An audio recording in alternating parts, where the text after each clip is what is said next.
हाँ लिखो, a particle moves along the plane, a particle moves along the plane. अच्छा ये बताओ ईमानदारी से पहले चालू करने के, जो पीछे के डाउट्स है वो ठीक है क्या? सर्कुलर भी डाउट में जा रहा है? क्यों नहीं समझ आ रहा है? अरे वर्टिकल में पढ़ाऊंगा, वो सर्कुलर का पार्ट है सर, जो भी मैं पढ़ा रहा हूं उसमें कोई डाउट है क्लियर कर लो, अगर है तो मैं दोबारा पढ़ा दूंगा। बाद में नहीं होती कि वो नहीं आया था, इसलिए मैं काइनेमेटिक्स से जो पार्ट है ना, जो लिंक है, इसमें जो दिक्कत हो रही है तुम्हें, मैं 2 घंटे का कल लेक्चर लेने वाला हूँ, मैम मैसेज कर देंगे, कल होगा नहीं तो नेक्स्ट वीक में। हर वीक में एक लेक्चर तुम्हारे जो पीछे के टॉपिक गए हैं टिल एनएलएम फ्रिक्शन और डब्ल्यूपीई, मैं सारे वो एक एक लेक्चर लेके कवर करवाऊंगा। लेकिन उसमें आप बैठोगे तो आपको इस माइंडसेट के साथ आना पड़ेगा कि एक लेक्चर या हार्डली 2 लेक्चर में मैं पूरा चैप्टर खत्म करूंगा, और जो भी रिवीजन लेक्चर में बैठ रहे होंगे उनको अलग से होमवर्क भी मिलेगा। एक बार ट्रैक पे आने के लिए 1 महीने मेहनत कर दो, फिर नहीं करना पड़ेगा तुम्हें, करोगे ना, और फिर मैं इसके टेस्ट भी लगवाऊंगा, उसी बैट में डाल दूंगा, तुम नहीं बैठोगे तुम्हें आना चाहिए marks. A particle moves along the plane trajectory with velocity v,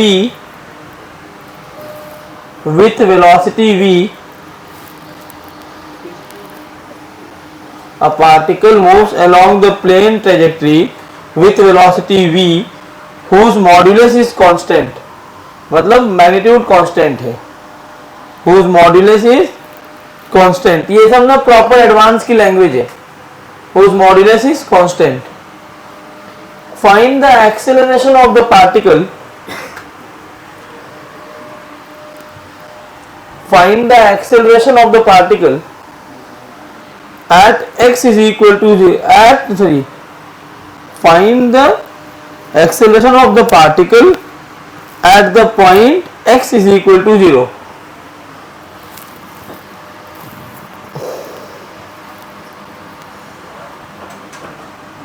लिखा x is equal to 0 and the curvature radius of trajectory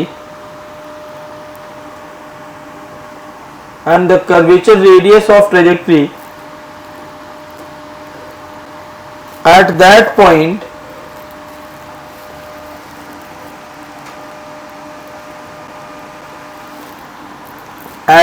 point if the trajectory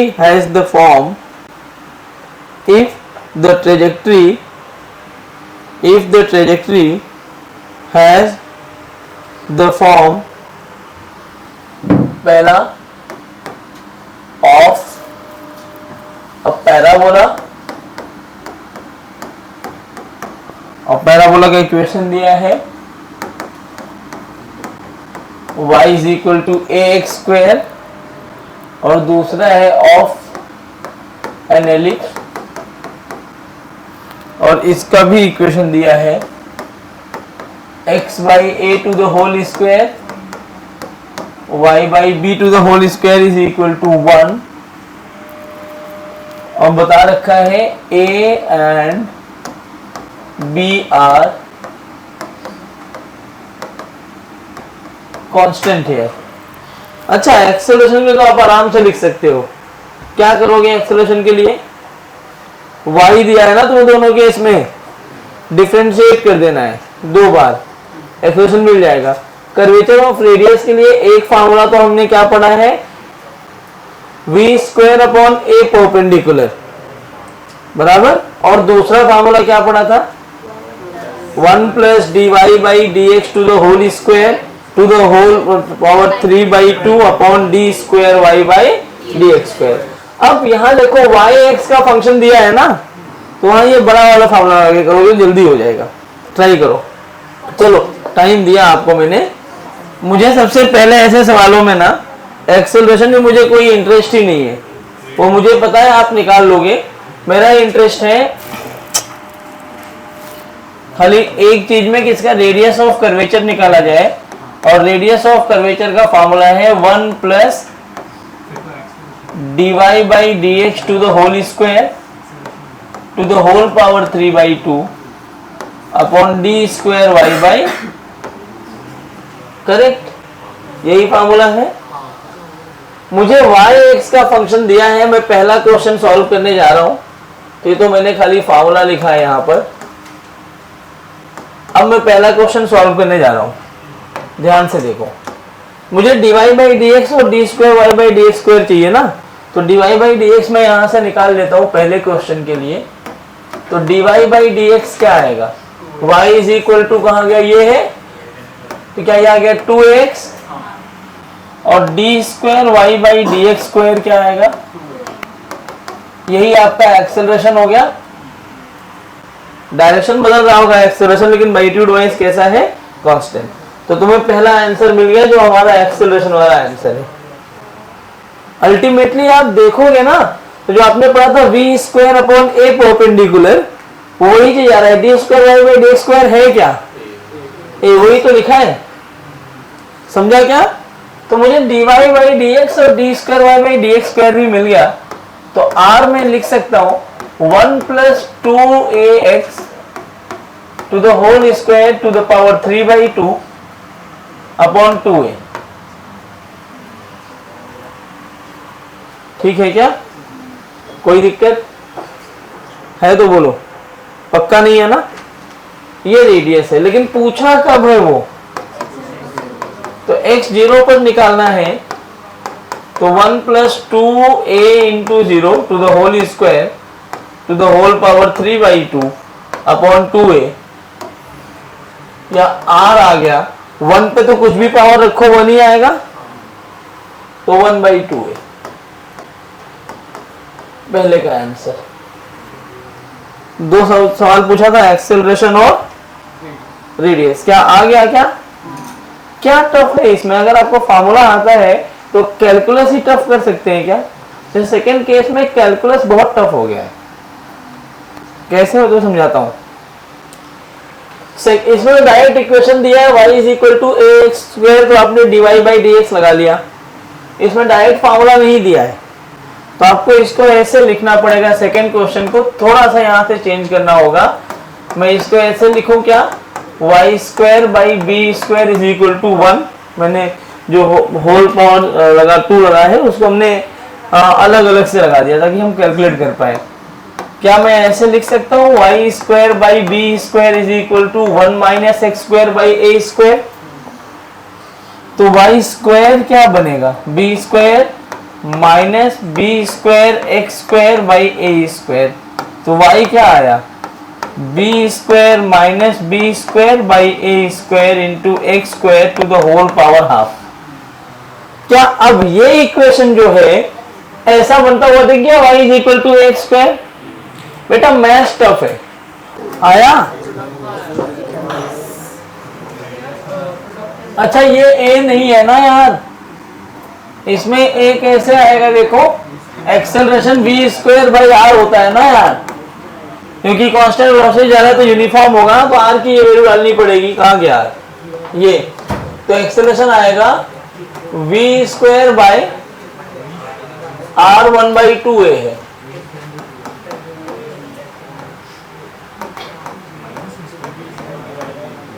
ये पहले का एक्सेलरेशन है। और दूसरे में अगर मैं अब यहां आ गया तो dy बाई डी एक्स लिखो जरा, क्या लिखोगे dy बाई डी एक्स।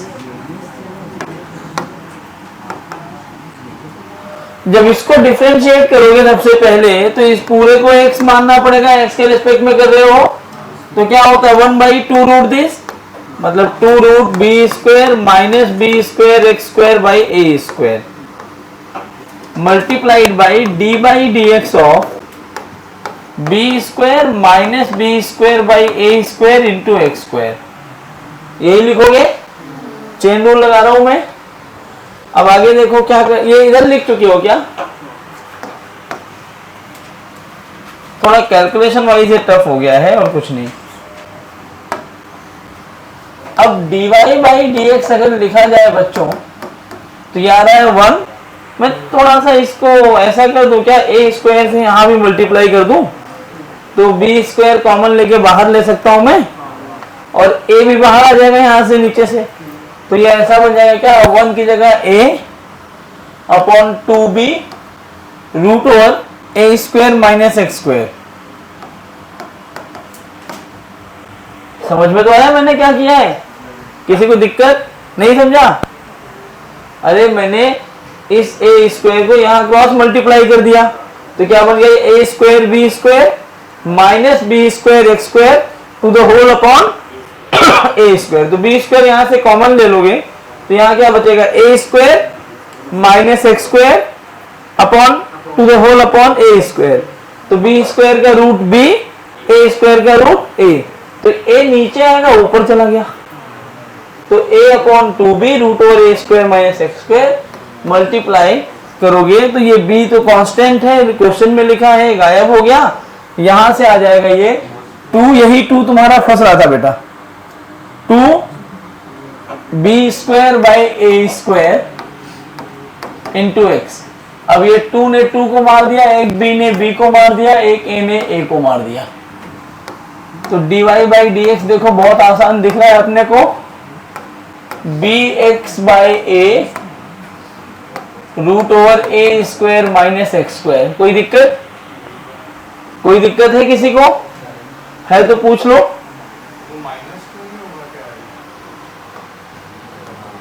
ठीक, कोई फर्क नहीं पड़ेगा, हाँ वो कोई फर्क नहीं पड़ेगा क्योंकि जब यहाँ रखोगे कहा गया dy बाई डी एक्स में, तो x को 0 ही करना है तो प्लस माइनस दोनों 0 हो जाएगा। अब D square Y by D X square ये भी निकालना पड़ेगा ना अपने को। D square Y by D X square करोगे तो क्या यहां से मैं माइनस बी बाई ए को अगर कॉमन ले लूं, एक लाइन में लिख दे रहा हूं, ये थोड़ा सा टफ हो गया, मैं फिर बोल रहा हूं, बाकी कुछ नहीं है, x अपॉन रूट ओवर ए स्क्वायर माइनस एक्स स्क्वायर। क्या यहाँ पे u भी रूल लगा दूं, u बाई भी रूल लगा दूं डिवीजन वाला? तो डिवीजन रूल लगाओगे तो क्या D square Y by D X square को लिखा जाएगा माइनस बी बाई ए, ये तो बाहर है, फिर क्या होता है v की वैल्यू कितनी है, root of a square minus x square multiplied by D x of x minus u d by D x of, कहाँ गया, root over A square minus x square to the whole upon we square, मतलब root over A square minus x square to the whole square. कौन सा rule है? आधे लोग कह रहे हैं ये भी कुछ होता है क्या, तो ये रूल लगाया मैंने, u बाई v जो होता है this is v du by D X minus u dv by D X upon we square, ये रूल लगाया मैंने। ठीक है, बेसिक मैथ्स का पीडीएफ भेजा है, प्लीज उसको देखिए, उसमें ये सब लिखा है, मैं जितने फॉर्मूले यूज करूंगा सब वहां होगा पहले से ही। बहुत अच्छे तरीके से तैयार किया मैंने उसको कि आप लिखिए अच्छे से उसको।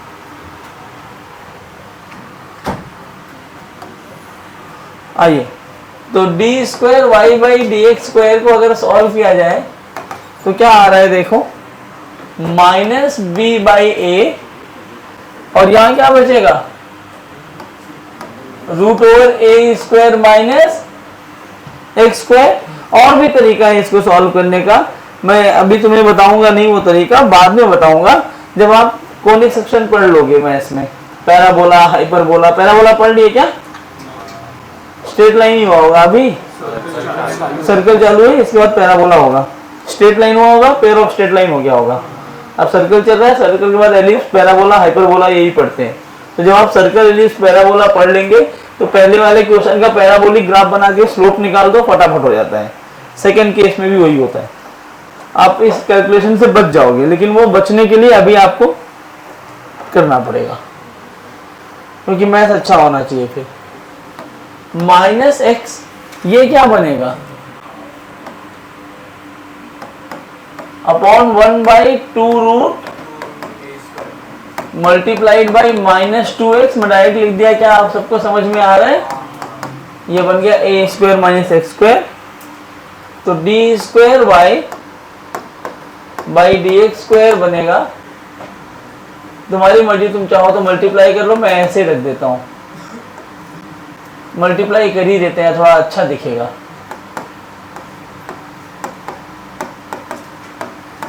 जब इधर मल्टीप्लाई करोगे तो ये ऐसा हो जाएगा ना, a square minus x square, root root मिलके ये है ना, minus minus minus plus 2x square, ठीक है क्या? और ये पूरे पर जो पावर आ जाएगा वो नीचे आ जाएगा। ऐसे देख लेना, मैं गलती कर सकता हूं क्योंकि कैलकुलेशन में कभी गलती हो सकती है, तो आप देखते रहना। ये कैंसिल आउट हो गए दोनों, D square Y by D X square क्या आ गया? अच्छा, ये माइनस बी बाई ए बाहर था, ऐसे ना, माइनस बी बाई ए बाहर था, तो अभी क्या बन जाएगा? ओहो, ये कैंसिल नहीं हो सकता, कैंसिल नहीं होगा।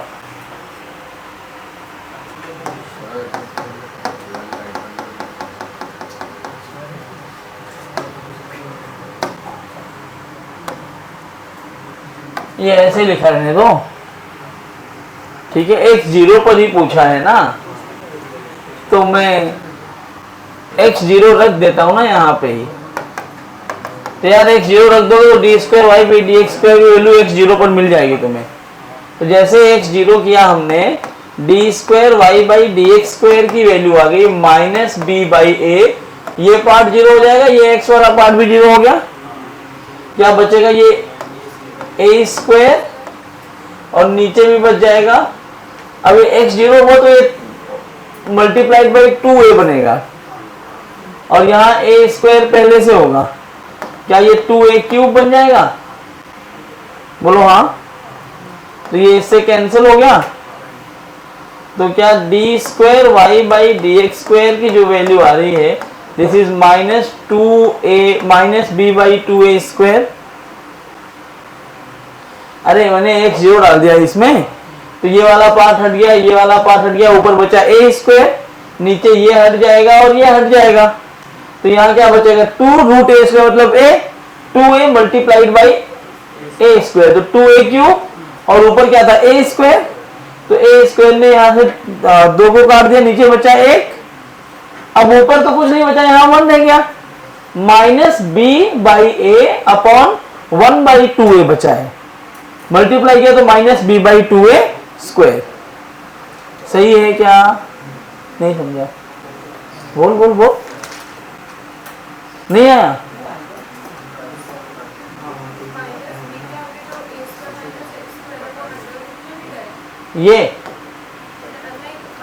ये मैंने क्रॉस मल्टीप्लाई किया ना,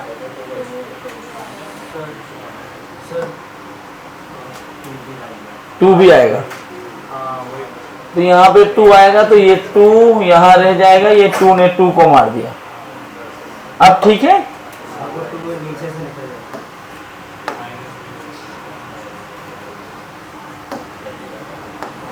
हाँ और बोल बेटा, थैंक यू। और बता, मैंने बोला ऐसे तो लोग चेक करते हो क्योंकि बहुत लंबा कैलकुलेशन है ना, तो यार प्लस माइनस में गलती मेरी भी हो सकती है। हाँ बोल दो यार, बंद कर देना सारे। अब यार अब खत्म हो गया सवाल बच्चों, देखो अब तो सवाल ही खत्म है।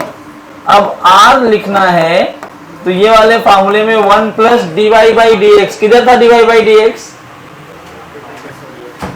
माइनस बी एक्स अपॉन ए स्क्वायर माइनस एक्स स्क्वायर, तो ये पूरा जीरो ही होने वाला है। तो 1 plus minus B X upon A root over A square minus x square to the whole square to the whole power 3/2 upon B square by A square था, मतलब minus B square by A square.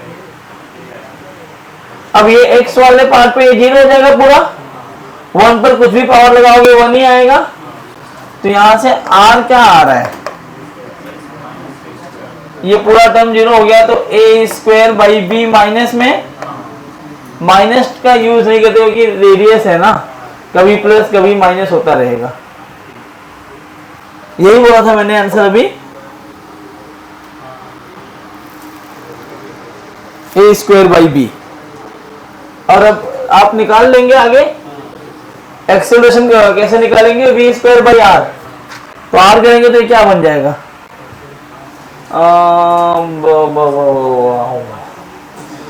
We B square by A square.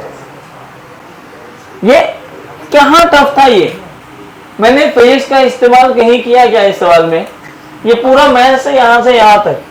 अभी आप जब calculus पढ़ेंगे ना, इसको एक तरीके से पढ़ते हैं मेथड ऑफ सब्स्टिट्यूशन करके, फटाफट सब्स्टिट्यूट करके आप वही डेरिवेटिव निकाल लेते हैं, इतना लंबा नहीं, 2 लाइन में सॉल्व हो जाता है। ये सब एडवांस में इस तरह के क्वेश्चन बहुत आते हैं।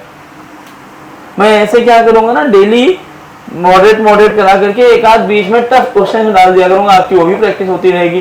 पूरा एक ही दिन टफ कराऊंगा तो आप भी सो जाओगे, मैं भी सो जाऊंगा, क्योंकि आप सो रहे हो तो मुझे सोना ही पड़ेगा। क्यों दोस्त, सो रहे हो ना? क्यों नहीं समझ रहा है?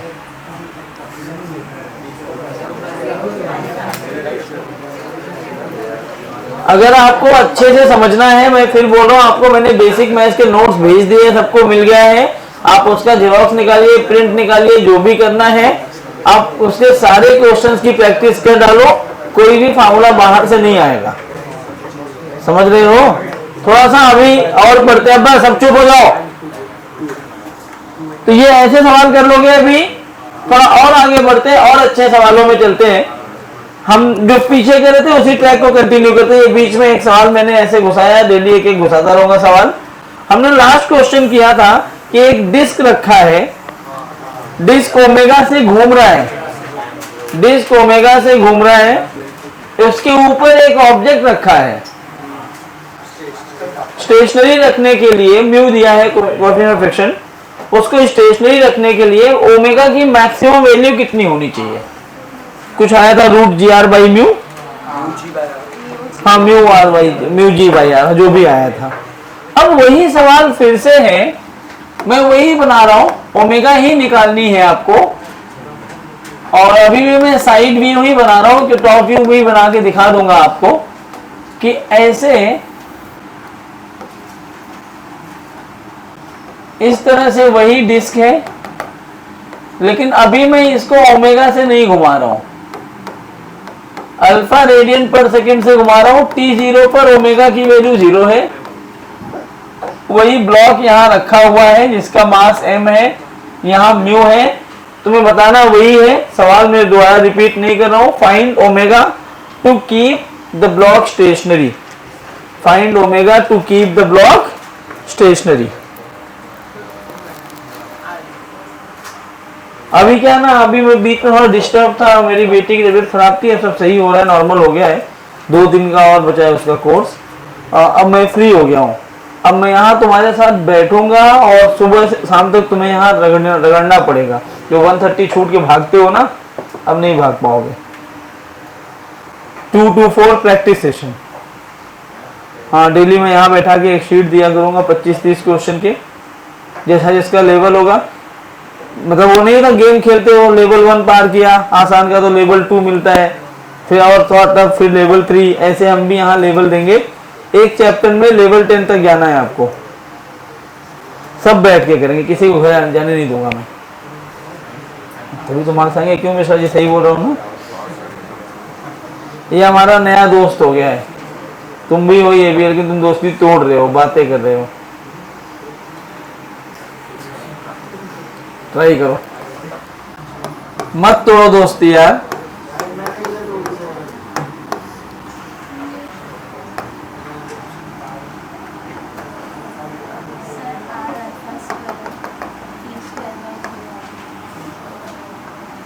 नहीं बेटा,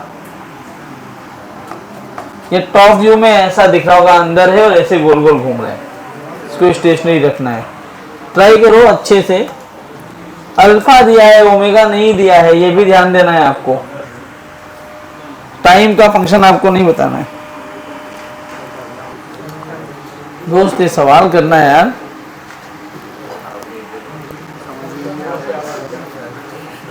यार तू आगे बैठ कैसा रोता रहेगा, समझ ही नहीं आ रहा तो मैं क्या करूं। कैसे करना, आप थोड़ा सा स्टार्ट बताओ कैसे करना, तो आगे बढ़ते हैं। फ्रिक्शन निकाल लो। फ्रिक्शन जो है वो तुम्हें सेंटीमीटर फोर्स प्रोवाइड कर रहा होगा, उसकी वैल्यू mv²r से या mr ओमेगा स्क्वायर ज़्यादा नहीं होनी चाहिए बस। Friction less than mr omega square. हाँ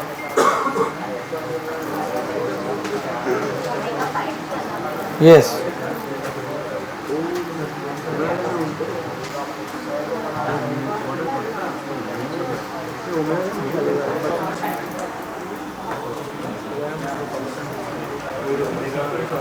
मैं कराऊं, आपको आया क्या? सर एक मिनट टी के टर्म्स में आ रहा है, आना चाहिए, आ सकता है, लेकिन हमें टी दिया नहीं है तो अवॉइड करना चाहिए। हाँ अब ऐसे नहीं ओमेगा को अल्फा इंटू टी नहीं कर सकते। देखो इसमें हो क्या रहा होगा, आवाज बंद। mg किधर है? अंदर की तरफ। नॉर्मल किधर है? Out of the plane. mg किधर है? Into the plane. नॉर्मल किधर है? Out of the plane. Correct? कोई दिक्कत? पक्का नहीं है ना? चलिए, अगर मैं यहां फ्रिक्शन लिखना चाहूं तो क्या लिखूंगा मैं? Mu mg। पक्का? यही गलती कर देते हो। फ्रिक्शन की मैक्सिमम वैल्यू है म्यू mg। आपको मैंने एक दिन बताया था, फ्रिक्शन की मैक्सिमम वैल्यू है म्यू mg। स्टैटिक फ्रिक्शन 0 से लेके म्यू mg की रेंज में कुछ भी हो सकता है। इसने क्या बोला? ओमेगा की वैल्यू बताओ जब तक वो रुका हुआ हो। तो जो फ्रिक्शन होगा वही फ्रिक्शन इसको क्या दे रहा होगा? नेट एक्सेलरेशन वही दे रहा होगा ना। सही बात है? ma net. अच्छा a नेट कितना होगा इसका? a नेट क्या होता है? यही लिखा जाएगा। at की वैल्यू कितनी? रेडियस इसका r मान लो, नहीं दिया है तो देना चाहिए था मुझे, r है रेडियस, तो रेडियस r है तो at की जगह r अल्फा आ जाएगा और ar की जगह क्या आएगा? r omega square. यही ओमेगा तो पूछ रहा है आपसे। ये क्या आ गया? a net. करेक्ट? अब अगर मैं फ्रिक्शन यहां लिखूं तो m a नेट की वैल्यू जब लिखूंगा मैं, तो मैं ऐसे लिखता हूं r square alpha square plus r square omega raise to 4 to the whole power half. अब ये जो वैल्यू देख रहे हो ना, दिस वैल्यू, अब ऐसा लिखना, ये क्या है? This is friction. अगर दोनों को साथ में रखना है तो जो म्यू mg है वो या तो इस फ्रिक्शन से बड़ा हो जाए या इसके बराबर, क्योंकि अगर ये क्या है? This is the required friction. What is this? Required friction. अगर मेरे पास जो अवेलेबल फ्रिक्शन है वो रिक्वायर्ड से कम रहा तो ऑब्जेक्ट तो गिर जाएगा ना, स्लिप कर जाएगा।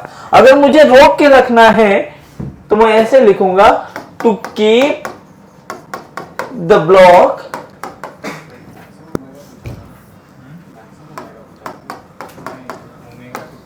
मैंने ओमेगा पूछा था। To keep the block stationary, friction जो हमें चाहिए इसको मैं एफ रिक्वायर्ड बोल देता हूं। F required has to be less than और इक्वल टू मैक्सिमम फ्रिक्शन, और मैक्सिमम फ्रिक्शन होता कितना है? Mu mg।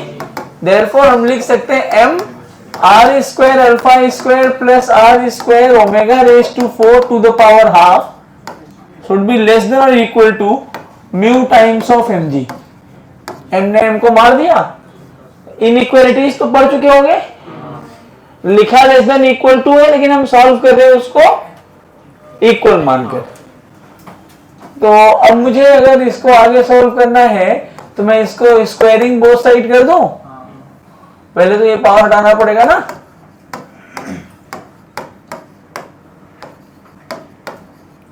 करेक्ट? अब पूरा उधर भेज दो ना, क्योंकि ओमेगा चाहिए ना।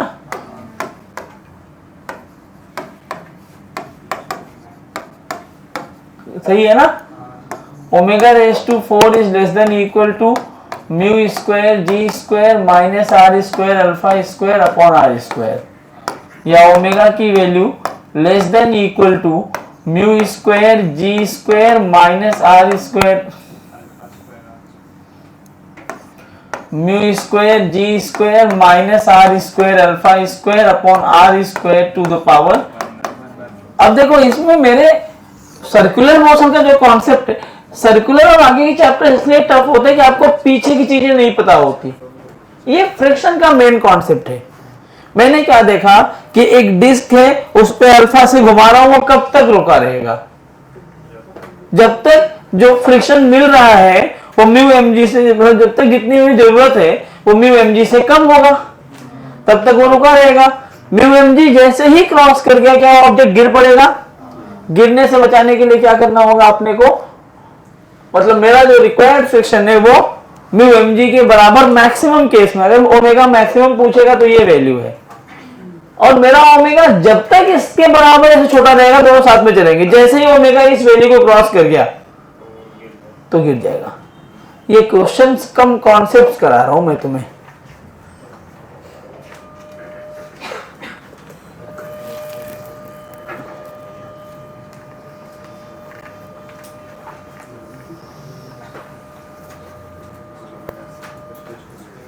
ये टफ था क्या? ये समझ में आया प्रॉपर? पहले वाला कैलकुलेटिव था, अब लॉजिकल है। बच्चों प्लीज थोड़ा सा मुझे आपकी तरफ से भी रिस्पांस आना चाहिए। आपका रिस्पांस नहीं आएगा तो मैं नहीं पढ़ा पाऊंगा।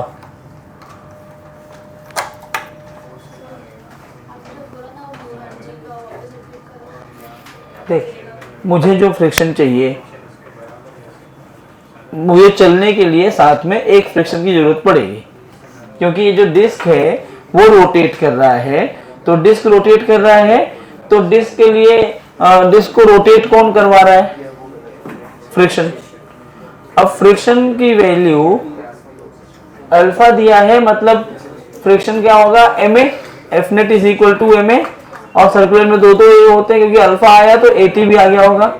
तो जो नेट फ्रिक्शन मिल रहा होगा उस डिस्क को, वो कितना होगा? ma net. एक ही भाई टाइम के साथ वो बढ़ता रहेगा, तो शुरुआत में 80 मानेंगे तो कम फ्रिक्शन होगा। जैसे 1 सेकेंड के बाद ज्यादा फ्रिक्शन आना चाहिए, एक के बाद और ज्यादा आना चाहिए, एक के बाद और ज्यादा आना चाहिए। तो मैंने कहा कि वो डिस्क को चलाने के लिए कितना फ्रिक्शन चाहिए होगा, तो डिस्क को चलाने के लिए कितना फ्रिक्शन लग रहा है, तो डिस्क को चलाने के लिए ये वाला फ्रिक्शन लग रहा है। अब डिस्क को इतना फ्रिक्शन मिला, मेरा ब्लॉक है, मेरे ब्लॉक को भी कौन चलाएगा? वही फ्रिक्शन। मेरे ब्लॉक को डिस्क और ब्लॉक के बीच में जो म्यू है वो चला रहा है, तो उस म्यू को अगर इतना फ्रिक्शन मिलेगा तभी तो साथ में रहेंगे ना। अगर म्यू को इससे कम फ्रिक्शन मिल गया तो अलग अलग हो जाएंगे। सॉरी, म्यू को इससे ज्यादा फ्रिक्शन मिल गया तो मेरे ब्लॉक को इससे ज्यादा फ्रिक्शन मिला तो साथ में रहेंगे। मुझे 50 रुपए की जरूरत है, मुझे 100 रुपया मिला तो मैं 50 खर्च कर सकता हूं, बराबर। लेकिन अगर मुझे 50 ही हो तो 40 मिला तो भीख मांगनी पड़ेगी। यही है जो तरीका। तो वही तरीका यहां भी है कि इतना फ्रिक्शन तो चाहिए साथ में चलने के लिए। अगर वो मेरे ब्लॉक को इससे कम फ्रिक्शन मिला तो अलग अलग हो जाएंगे, इसके बराबर मिला या इससे ज्यादा मिलेगा तो साथ में रहेंगे। तो मैंने वही लिखा है, ब्लॉक को साथ में रखने के लिए जो मुझे फ्रिक्शन की जरूरत है उससे ज्यादा फ्रिक्शन मिलना चाहिए या उसके बराबर मिलना चाहिए। तो मेरा जो रिक्वायर्ड फ्रिक्शन है it should be less than और इक्वल टू एफएस मैक्सिमम। और मैक्सिमम कितना फ्रिक्शन होता है? Mu times of normal. Normal की वैल्यू इस केस में कितनी है? mg। समझा? कोई दिक्कत? पक्का नहीं है? लिखिए। और एक सवाल और, अब एक और सवाल करा के फिर हम टर्निंग इफेक्ट ऑफ रोड पढ़ेंगे कि रोड जब टर्न लेता है तो क्या होता है, और उसके बाद अगर चलो वर्टिकल सर्कुलर मोशन में फिर से पढ़ा दूंगा तो ये सर्कुलर मोशन खत्म हो जाएगा। जल्दी लिख ले बेटा, अब तो लिख सकते हैं ना अपने मन से भी। हटा दूं? एक और सवाल, हेमीस्फीयर है। हेमीस्फीयर जानते हो? कटोरा जिसमें भीख मांगते हैं, पानी पूरी की दुकान पे मांगते हो ना, हाँ ना, भिखमंगे। ये रेडियस r है, एक ब्लॉक यहां रखा है m थीटा एंगल पे, और इस कटोरे को मैंने ऐसे घुमा दिया। यहां पर म्यू दिया है कोएफिशिएंट ऑफ फ्रिक्शन। फिर से वही सवाल है, to keep the block stationary what should be omega. सवाल वैसे समझ में आया होगा, ट्राई करिए। यहां आपको, हाँ यही समझना होगा, यहां आपको कौन प्रोवाइड कर रहा है सेंट्रीपिटल एक्सेलरेशन।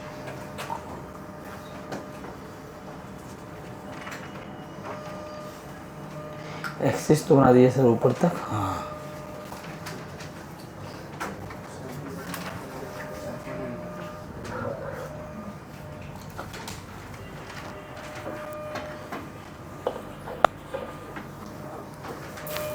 यही बोल रहा है क्या? यही है, कब से बोल रहा है।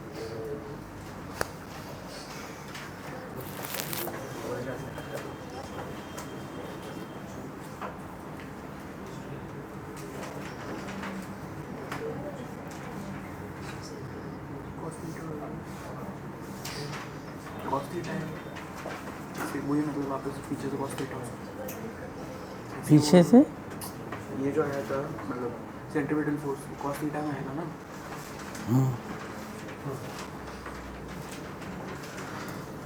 सबसे पहले इस सवाल में आपको क्या निकालना पड़ेगा,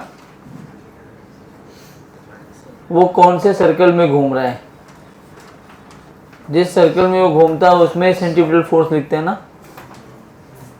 एक बार बताओ, हमने किया था ये लास्ट टू लास्ट लेक्चर में, ये किस सर्कल में घूमेगा? क्या ये इस सर्कल में घूम रहा होगा? इस सर्कल का रेडियस स्मॉल r लिखा जाएगा, सही बात है। इसका रेडियस क्या हुआ? Small r। अगर मैं इसकी BD बनाऊं, अभी तो कटोरा है 3D में ना, तो ये हॉरिजॉन्टल प्लेन पे नहीं रखा है, इसकी mg कैसे आएगी? अगर वो टेबल बोलेगा या हॉरिजॉन्टल प्लेन बोलेगा तब mg, अंदर वाला केस हम जो कर रहे थे वो करेंगे। mg ऐसे लग रहा है, नॉर्मल कैसे लग रहा होगा? ये कॉन्टैक्ट सरफेस है ना, इस पे परपेंडिकुलर, मतलब ये लाइन कुछ यही लाइन होगी ना, इधर लगा नॉर्मल। किस सर्कल में घूम रहा है ये? इस वाले सर्कल में घूम रहा है। तो इस सर्कल में घुमाने के लिए कोई तो फोर्स चाहिए अंदर की तरफ। कोई दिख रहा है क्या? अभी तो कोई नहीं दिख रहा है। फ्रिक्शन कैसे? फ्रिक्शन तो कांटेक्ट सरफेस के पैरेलल लगता है ना, तो कांटेक्ट सरफेस तो ये लाइन है, तो फ्रिक्शन या तो इधर लगेगा या तो नीचे लगेगा। फ्रिक्शन इस लाइन पे नहीं आ सकता। अपना काम बनाने के लिए किसी भी फोर्स को आड़ा तिरछा कहीं भी नहीं घुसा देते, या आओ ये वाला फोर्स लगा लेते हैं। आपको क्या करना है, आपको समझना है हर फोर्स की एक क्वालिटी होती है। नॉर्मल इधर लग गया, mg इधर, अभी फ्रिक्शन नहीं मिल रहा है तो मैं फ्रिक्शन को अभी छोड़ देता हूं। कैसे लगेगा समझो। अगर मुझे एक फोर्स इधर चाहिए तो मैं क्या करूंगा, नॉर्मल के कंपोनेंट ले पाऊंगा। बिना नॉर्मल के कंपोनेंट के तो होगा नहीं। हेलो, हाँ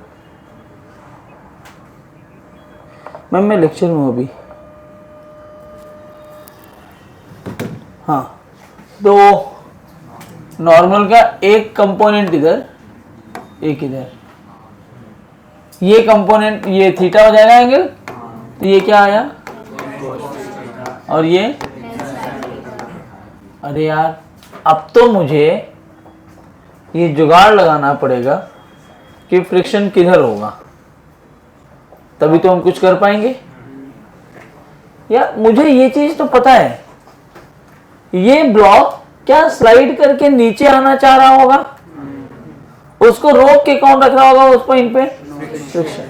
तो नीचे आना चाहेगा मतलब फ्रिक्शन क्या ऐसे लग जाएगा, ये फ्रिक्शन लग रहा होगा, सही बात है, कोई दिक्कत।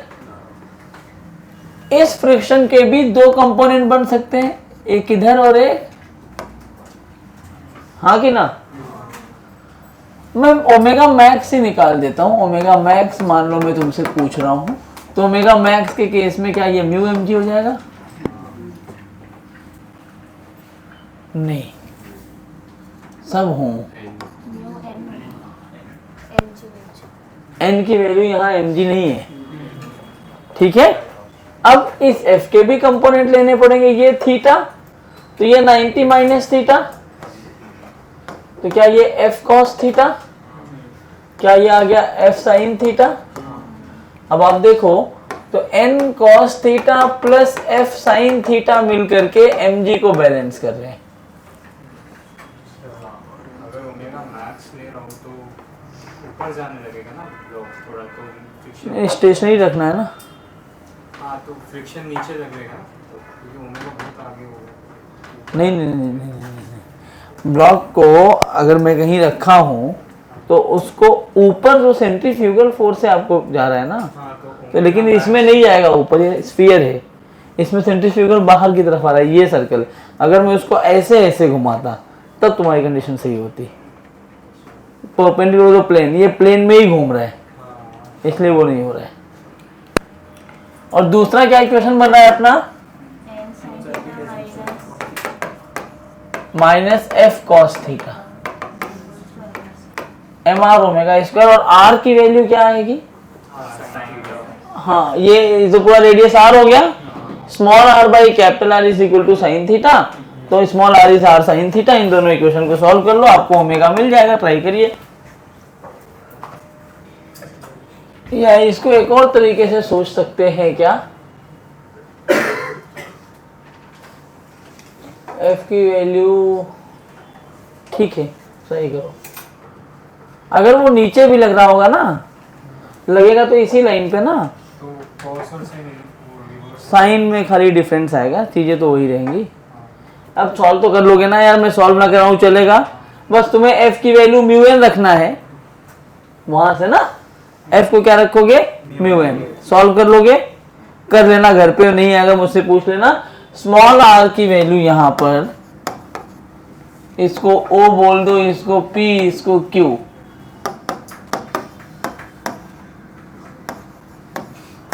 इन ट्राइंगल पी ओ क्यू क्या मैं लिख सकता हूं small r by capital R, क्योंकि ये आर बन जाएगा total, is equal to sine theta, तो small r is R sine theta. बच्चों पूरा सॉल्व कर लेना, तुम्हारे पास एन एक वेरिएबल है बस, और एक ओमेगा, दो वेरिएबल दो इक्वेशन। इसी का छोटा भाई भी है, उस छोटे भाई पर बात कर लेते हैं, क्योंकि पहले छोटे भाई से ही हमें शुरुआत करनी चाहिए थी। ठीक है, उल्टा कर दिया, कोई नहीं। यही सवाल है, सोचो। अब ये सवाल टफ क्यों हो गया पता है? फ्रिक्शन आ गया।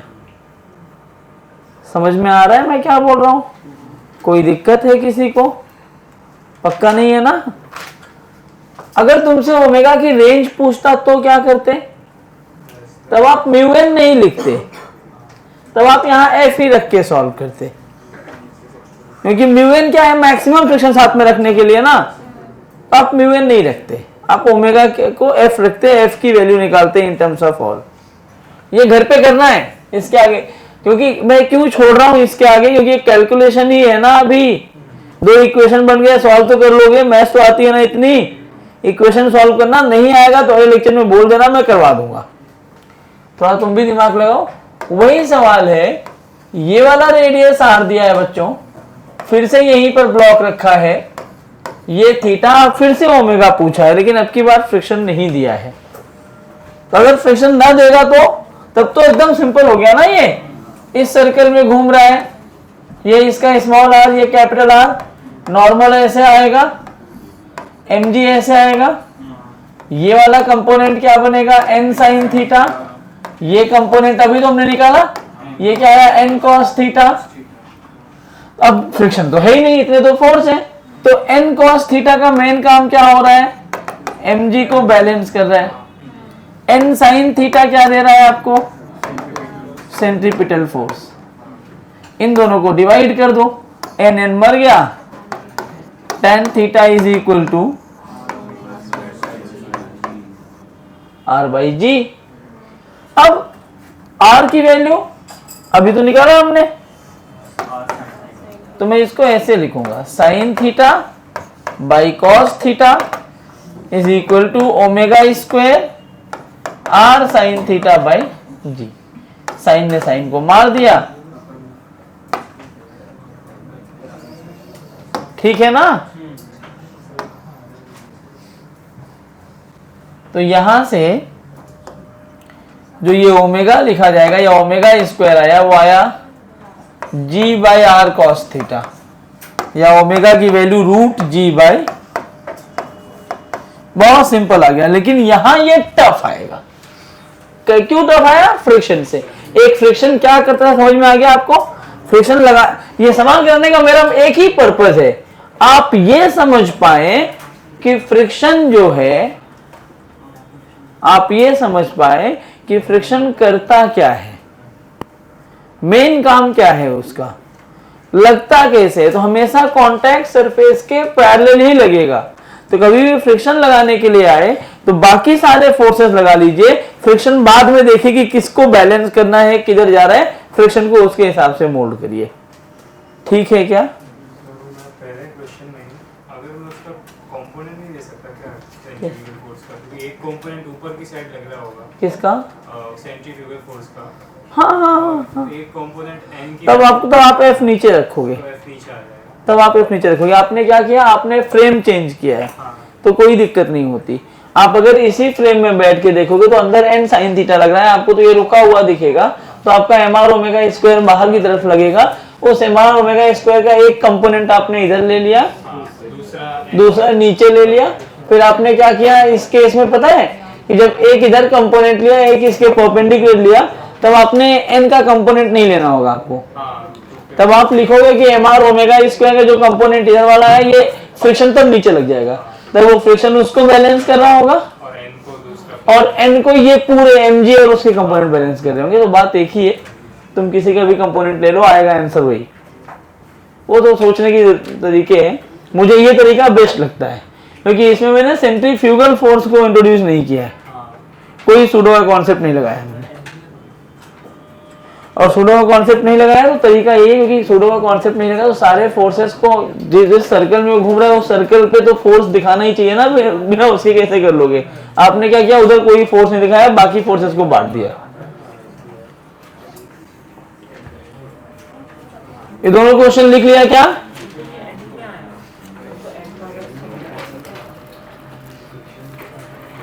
अब हेडिंग बना लीजिए, car on a curved path. हाँ लिख लो भाई। अभी आप देखोगे 20-25 टाइप के क्वेश्चन में अभी तक करवा चुका हूं, आपको आने चाहिए सारे। आप खाली क्लास नोट्स के क्वेश्चन करिए, अपना मॉड्यूल सॉल्व करिए, अलग से कुछ नहीं करना है आपको। पीवाईक्यू कर सकते हैं लास्ट में अगर करना है तो। अगर आप n number of book solve करेंगे तो आप पागल हो जाएंगे। एक ही बुक को कई बार करने की कोशिश करिए। आपका ये सीक्वेंस होना चाहिए, पहले मॉड्यूल पूरा खत्म, उसके बाद कौन कौन सी बुक आप लोग यूज कर रहे हैं? SCV, ठीक है, और DCP। कितने लोगों के पास डीसी पांडे है? बाकी लोगों के पास नहीं है, ठीक है। और कोई बुक? हाँ देखो, मॉड्यूल सबको कंपलसरी है, फिर आपको पीवाईक्यू करना है प्रीवियस ईयर। जेई मेंस का ही पीवाईक्यू सबको कंप्लीट करो, एडवांस के बाद में करेंगे, मल्टी कॉन्सेप्ट्स आते हैं, पहले मेंस का खत्म करो। और मेंस के पीवाईक्यू के लिए मैं आप लोगों से रिक्वेस्ट करूंगा, मेरे सब्जेक्ट में, बाकी मैं नहीं बोल रहा हूं, आप एप्लीकेशन का यूज मत करिए। वो मार्क्स ऐप पे आप करते हैं तो वो मत करिए, ठीक है। आप सर्कल नहीं कर पाएंगे, उसमें बुक मार्क करके रखते हैं, लेकिन आपको ढूंढने में बहुत टाइम जाएगा। आप बुक खरीद लीजिए, और सबसे बेस्ट बुक है MTG की आती है, 24 या 23 इयर्स की बुक अभी मिल रही होगी मार्केट में। MTG 24 years JEE Mains physics है। क्यों बोल रहा हूँ मैं ये बुक? इससे मुझे कोई कमीशन नहीं मिल रहा है, ये इसलिए बोल रहा हूँ क्योंकि इसके अंदर ना टॉपिक वाइज, सब टॉपिक वाइज क्वेश्चन दिए हैं। पीवाईक्यू को उसने कैटेगराइज कर रखा है। अभी तक जितने भी प्रीवियस ईयर क्वेश्चन पेपर हैं जैसे आप सर्कुलर पढ़ रहे हो तो डायनामिक्स में कौन से क्वेश्चन है, वर्टिकल सर्कुलर के कौन से, तो आपको अगर सब टॉपिक वाइज क्वेश्चन मिलेगा तो आप लेके आओगे तो मैं आपको बता दूंगा कि ये क्वेश्चन करने हैं, ठीक है। और ये आप खरीद लीजिए, सबके पास होना चाहिए। और दो दो का जोड़ा बना लो, जानते हो जोड़ा क्या होता है ना, कपल बन जाओ दो दो लोग। और दो एक बुक कोई मॉड्यूल अगर ला रहा है, दूसरे के पास PYQ होनी चाहिए। अगर आप दोनों ला रहे हैं तो अच्छी बात है, लेकिन आपके मेरे क्लास में दोनों बुक्स लेनी चाहिए, क्योंकि मैं जब होमवर्क दूंगा तो मैं पैरेलली क्लास खत्म होने तक, चैप्टर खत्म होने तक मैं PYQ और मॉड्यूल पूरा खत्म करवा दूंगा। उसके बाद ऑप्शनल है, आपके ऊपर है, SCB करिए, SCB मन करे कर लीजिए, DCP करना है DCP कर लीजिए, और कोई बुक करनी है तो मुझसे बात कर लो, मैं बता दूंगा। जिनको बोलूंगा वो वाली बुक वो भी कर लेंगे, और कोई बुक चाहिए होगी तो मैं वो भी आपकी हेल्प करूंगा, ठीक है। लेकिन ये तो होना ही चाहिए। इसको छोड़ के अगर तुम कूद रहे हो तो मेढक हो, तुम कुछ नहीं कर पाओगे। ये होने के बाद आगे बढ़ेंगे। चले आगे, आदि खरीद लोगे ना ये बुक, चलो हेडिंग बनाइए, car on a curved path, car on a curved path. और अब ना चुप बैठिए, आपको मैं मजे दिला रहा हूं। हाँ, एकदम चुप रहेंगे, हेडिंग डाल के बैठ जाएंगे, आपको मजे से वीडियो दिखाता हूं मैं।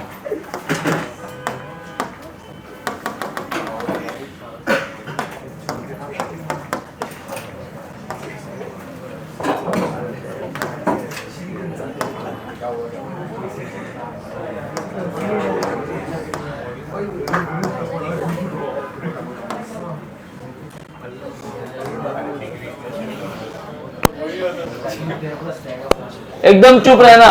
Banking of roads Banking 01. of roads Objective. 01. To understand the Objective. role of friction To at understand the circular role of turnings friction and at backed circular roads. turnings and backed Maximum roads. allowed speed Maximum allowed speed while takes a turn. When a car takes a Linear turn, section each curvilinear be section approximated to be an can be arc of a approximated to be an circle with a arc certain of a radius. circle with a certain A radius. centripetal force A must act centripetal towards the force center of must the act arc towards to the enable center the of the vehicle arc to move to along enable the it. This vehicle to move centripetal along force it. This is provided by centripetal the force static is friction provided of by the the surface static the car is friction moving of the on. surface the car is moving The on. normal force N The normal balances force the weight N of the car balances the mg. weight of the If the car coefficient of mg. static If the friction is coefficient mu, of static the friction maximum is frictional mu, force which the can maximum act frictional towards the force center which of the can act arc towards the center of is the mu arc mg. is mu mg. While making a turn, if While the making velocity a of the turn, car is if the v velocity and of the radius car of the is arc v is r, and radius of the the arc centripetal is force r, acting on the it would be centripetal equal force to acting on it would be mv equal to square by r. mv square For by the car to r. make a safe turn, For the car the to make a required safe centripetal turn, force the should be required within the limit centripetal of force static should be within the friction, limit which of implies static that friction, the which velocity of the implies car that should be the such velocity of that the it car should be satisfies the such relation that it satisfies the mv relation square by r mv is square less by than or r equal is to less than mu or equal mg. to In other mu words, mg. v In should other be less words, than or v equal should be to the less limiting than or value equal to the root limiting over value mu root rg. over mu rg.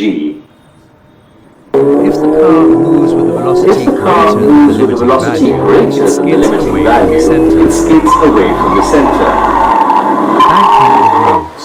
Banking of roads. We cannot always rely on friction. We cannot as it always depends on rely on external friction as it depends on external.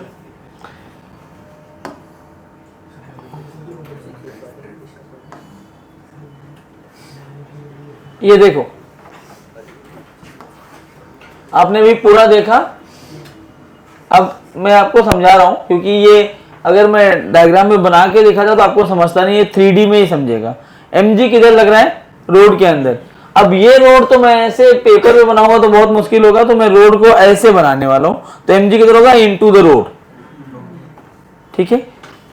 जब ये car turn ले रहा है, इसने एक word बोला, आपने सुना कि स्टैटिक फ्रिक्शन जो होता है वही आपको टर्न लेने में हेल्प कर रहा है। क्यों? काइनेटिक फ्रिक्शन नहीं करता क्या? ये बहुत छोटा सवाल है। आप स्टेटमेंट वाइज क्वेश्चन देखेंगे तो अभी 23 में या 22 में आप अगर PYQ उठा के देखेंगे, 2002 या 3 के PYQ में क्वेश्चन आया हुआ है 2002 या 3 के PYQ में क्वेश्चन आया है मल्टीपल सेलेक्ट आंसर में, उसमें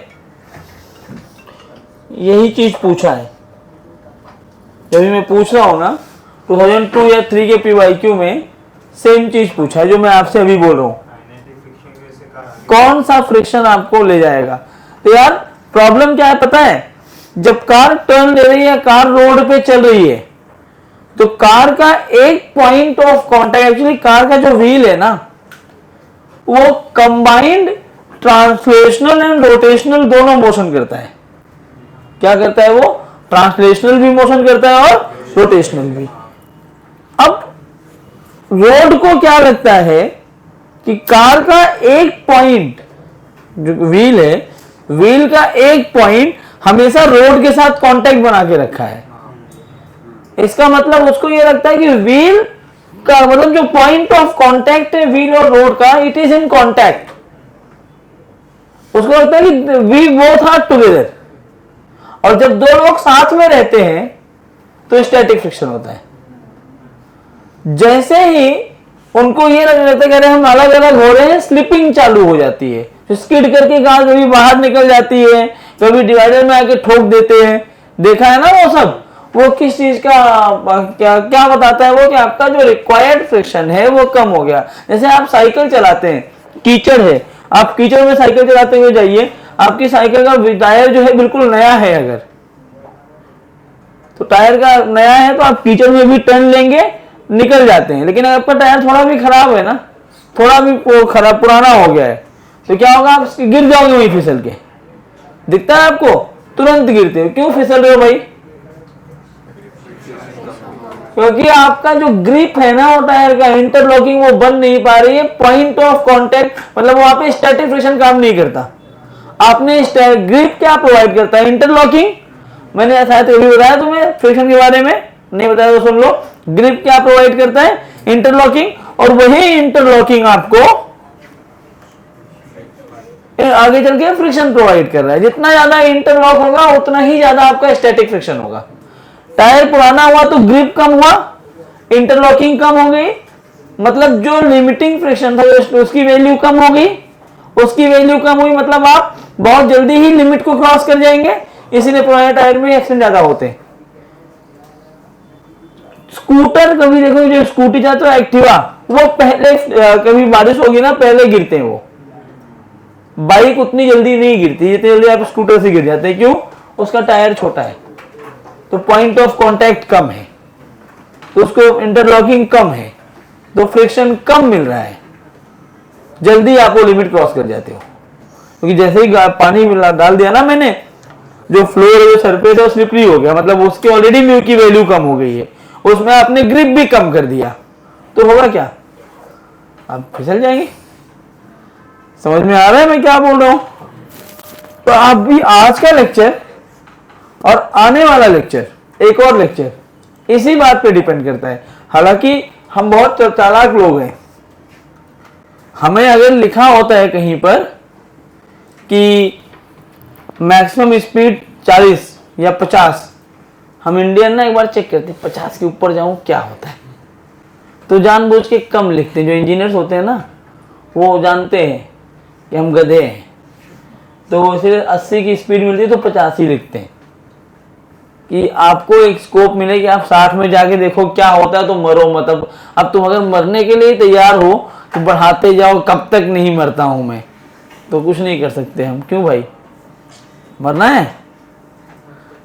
आराम से गाड़ी चलाया करो। साइकिल चलाते हो, गाड़ी दोनों चलाते हो ना? लाइसेंस है? आप रिकॉर्ड हो रहे हो यूट्यूब पे। अब तुम्हारे घर में भेजता हूँ आरटीओ वालों को, इसका एड्रेस उसमें होगा ना आई कार्ड में, इसके घर पुलिस भेजता हूँ मैं, नहीं तो मेरे को 5000 दे, मैं मामला रफा दफा करता हूँ। चलो, तो फ्रिक्शन आपको टर्न कराता है। अब मैं क्या बता रहा हूँ सुनो, यहाँ पे टर्निंग इफेक्ट है, जब आप कर्व पाथ पर टर्न लेते हैं तो कौन आपकी हेल्प करता है? फ्रिक्शन। लेकिन कई जगह क्या होता है, फ्रिक्शन की एक फिक्स्ड वैल्यू है ना।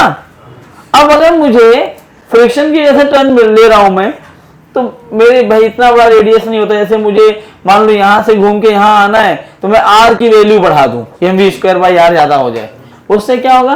मतलब मुझे यहाँ से यहाँ पहुंचना और टर्न लेके मैं 5 किलोमीटर रेडियस का टर्न बनाऊं, तो मेरे गाड़ी का जो फ्यूल है वो भी तो खत्म होगा, या मैं अपनी स्पीड कम रखूं टर्न लेने के लिए। हाईवेज पर तो 80-90 की स्पीड में लोग टर्न लेते हैं।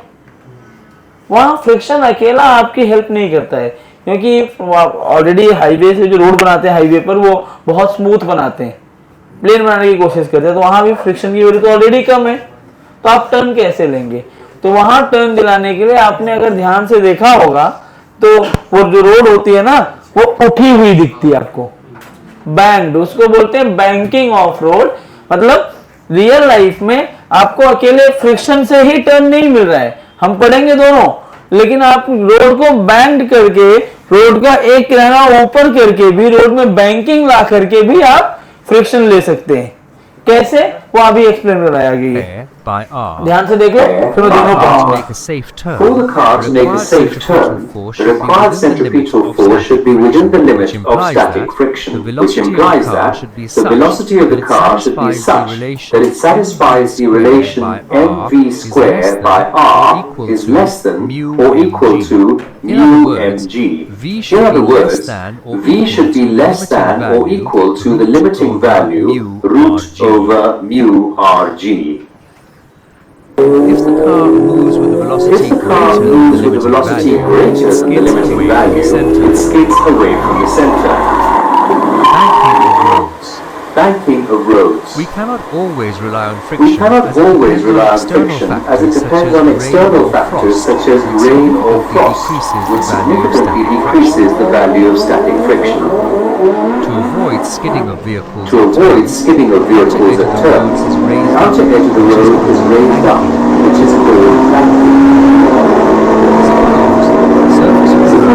the surface of the road at a turn makes an angle theta with the horizontal surface.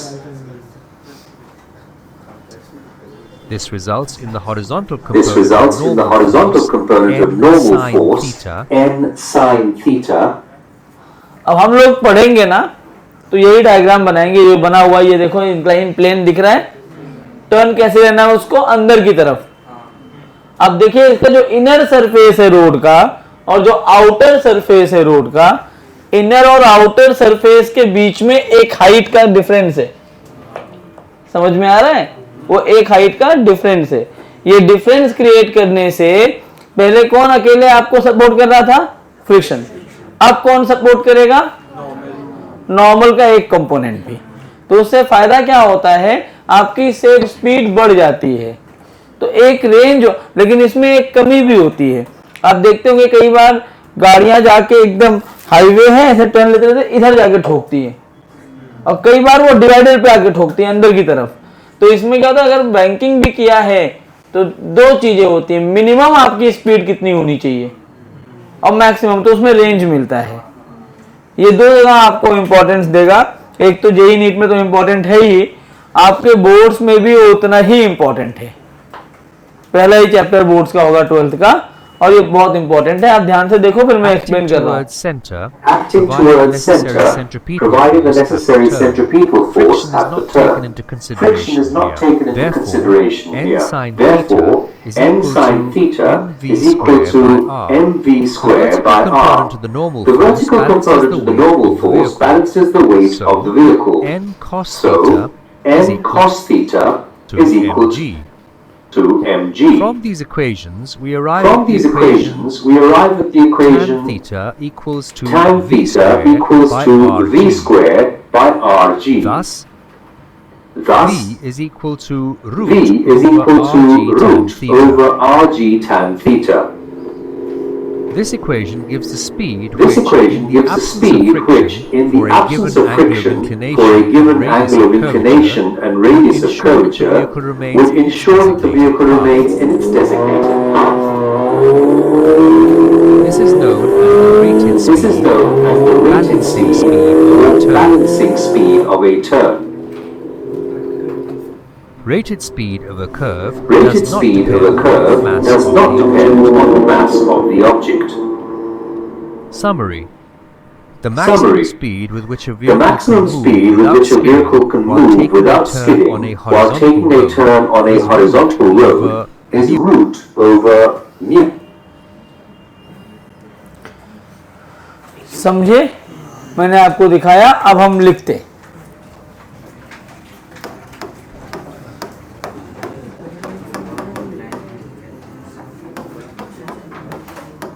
ये सब वीडियोस दिखाने का खाली एक ही मेरा रोल है इस वीडियो में। मेरा खाली इतना रोल है तुम्हें दिखाने से कि तुम ये जो मैं भी लिख दूंगा तुम जिंदगी में नहीं समझ पाओगे, आप विजुअलाइज कर पाओ 3D में देख करके कि हो कैसे रहा है, इसलिए मैं वीडियोस दिखा रहा हूँ। अब आप समझ गए, आपके लिए काम आसान हो गया मेरा। जैसे मैंने क्या बोला कि मान लो मेरा जो रोड है, जो सर्कुलर टर्न है, वो ऐसा रोड है, ऐसे टर्न ले रहा है। अब ऐसे तो सेंटर यहां कहीं आएगा। मेरी कार ऐसे है, 3D में बना लेना तुम, और ये ऐसे 20 स्पीड से जा रही है कार। अरे पूरी कार है, मैं बना नहीं पाऊंगा ना अभी, 3D मुझे नहीं आता, मैं बहुत अच्छा डायग्राम बनाता हूँ, इसलिए बनाता हूँ ऐसे ही। इस तरह से घूम रहा है। इसका ये जो रेडियस है ये कितना है, R। इसके ऊपर जो mg लग रहा है वो किधर लगा, अंदर। नॉर्मल किधर लगा, बाहर। ये कैसे आया अभी हमने देख लिया, into the plane, out of the plane. और जो मेरा फ्रिक्शन लग रहा होगा वो इधर लग रहा होगा। अब अगर मैं कार के अंदर बैठा हूं, ये फ्रिक्शन भी कौन सा होगा, स्टैटिक। ध्यान से सुनना है, स्टैटिक फ्रिक्शन और लिमिटिंग फ्रिक्शन दोनों अलग अलग चीजें होती है, ठीक है। अभी वो बोला, आप लिख लेना कि while taking a safe turn on a circular track the friction has to be static। वो लिख लो, ऐसा लिख लो, to take a safe turn on a circular track, to take a safe turn on circular track,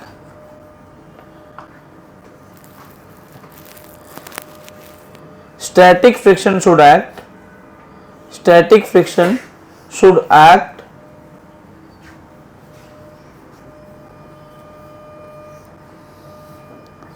between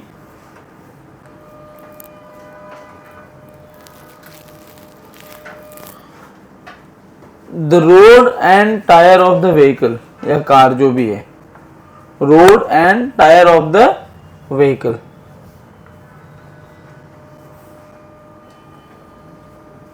correct. अब देखिए यहां friction इधर लग रहा है। अब ये जो फ्रिक्शन है यहां मैं लिख सकता हूं दो तरीके से। अगर मैं देखो एक ही सवाल को दोनों फ्रेम में सॉल्व करते हैं। अगर मैं कार के अंदर बैठा होऊंगा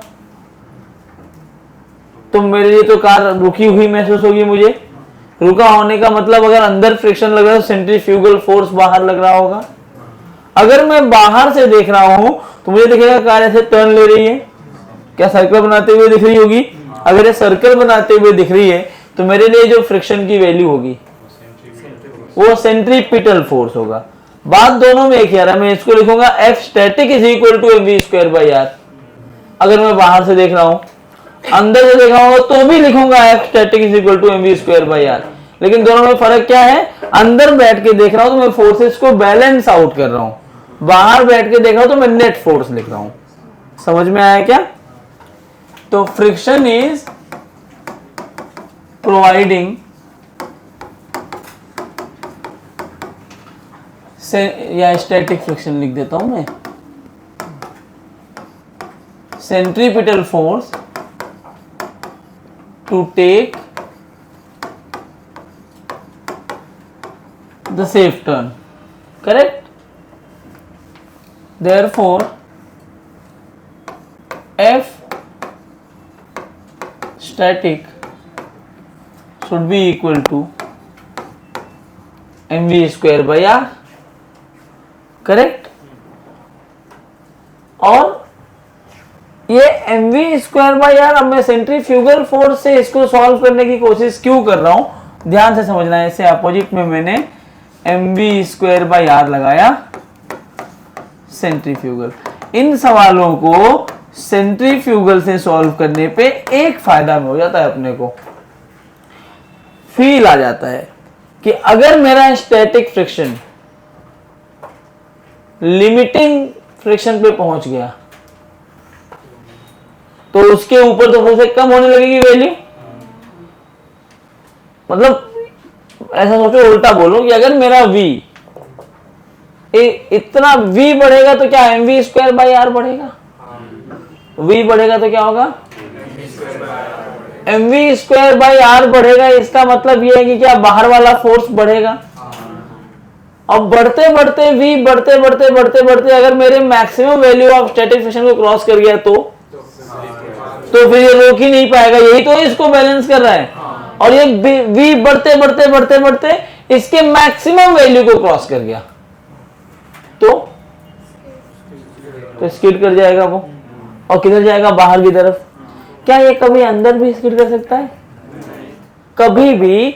अकेले सर्कुलर पाथ है तो सर्कुलर पाथ पे, सर्कुलर टर्न पे, सर्कुलर आर्क पे कोई भी गाड़ी अंदर की तरफ स्किड नहीं होती। अब लेकिन हमें रियल लाइफ में स्किड होता हुआ दिखता है। क्यों?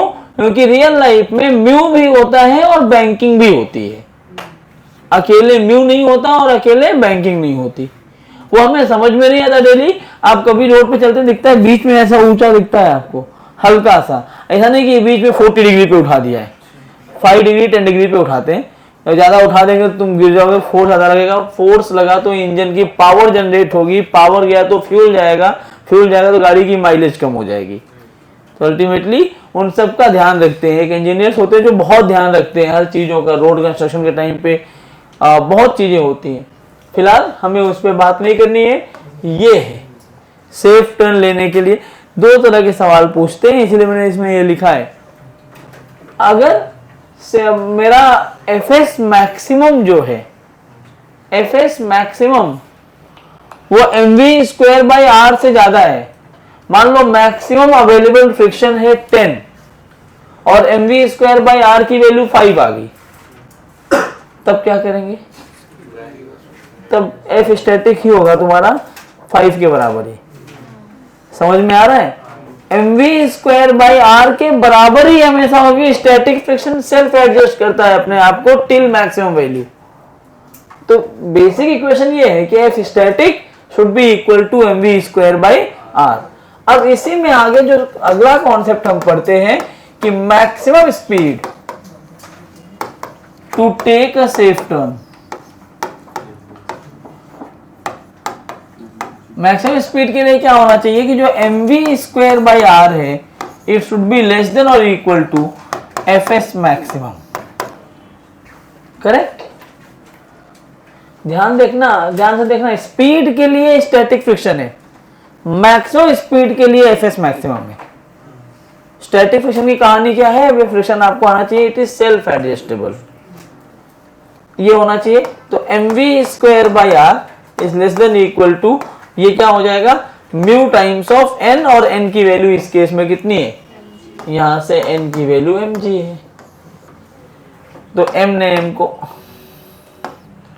m को मार दिया तो v is less than equal to, ये v नहीं इनफैक्ट v मैक्स है। हाँ, लेस देन और इक्वल टू म्यू आर। अच्छा मैक्सिमम बोला क्या मैंने? हाँ,